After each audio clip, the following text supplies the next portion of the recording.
So if your player is not moving in the Roblox, in this video I'm going to show you how you can fix that.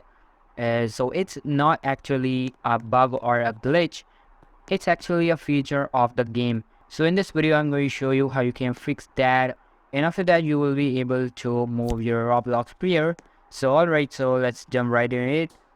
Here you can see my player is moving, but currently it stops.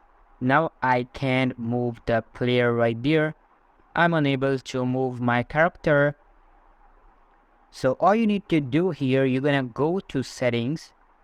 You're gonna go and tap on this Roblox icon in the top left.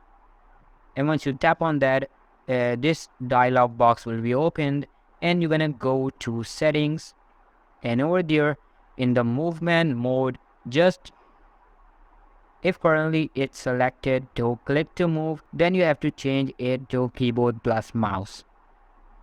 Now just click resume, and there you go, we have fixed the problem. So this is how you can fix player not moving issue around Roblox. So all for today's video guys, make sure to give this video a huge thumbs up, subscribe to our channel. Thank you so much for watching.